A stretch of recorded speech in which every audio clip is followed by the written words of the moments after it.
Good morning मंडळी. आज ना सकाळ सकाळ सगळी कामे वगैरे आपटून घेतली आणि फ्रेश वगैरे झाली. नंतर देवपूजा वगैरे करून घेतली. मग लागली नाश्ता बनवायला. कारण मला जायचं होतं बाहेर.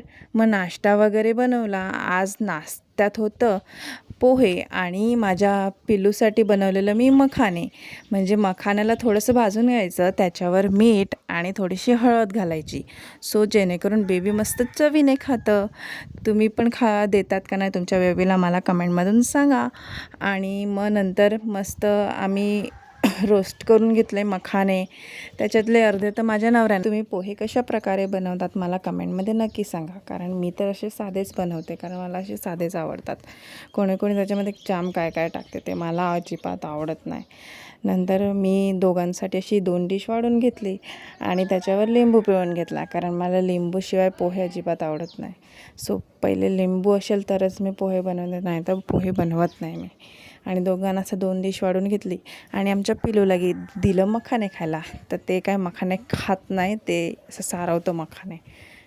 नंतर आम्ही निघालो गाडीचे स्पेअर पार्ट्स आणायला, कारण माझी स्कूटी आहे ना, तीच थोडीशी खराब झालेली आहे. म्हणजे त्याचं जे एक्सिलेटर आहे ना, ते चालूच राहते, बंद होतच नाही. त्याच्यासाठी स्पेअर पार्ट्स आणायला गेलेलो आणि ते स्पेअर पार्ट्स घेऊन मग मेकॅनिकलकडे गेलो. त्याने ते लावत होतं. तिथपर्यंत आमचा पिलू बघा कसा असा गाडीत मस्त बसलेला आहे. मस्त वाटते ना ही गाडी.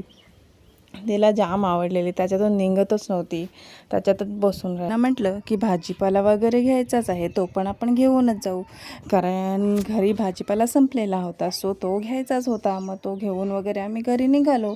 आणि घरी जाऊन मी घेतलं केरी कापायला, कारण मला केरी खायचं मन होत होतं. मी घेतलं केरी कापायला आणि मस्त निवांत बसून असं पंख्यासमोर केरी खात होती. तोपर्यंत मला आठवण आलं की भाजीपाला घेतलेला होता तो ठेवायचा आहे, कारण असाच ठेवला ना मग तो खराब होऊन जातो. मग त्याला फ्रीजमध्ये मस्त अरेंज करून ठेवावं लागतं.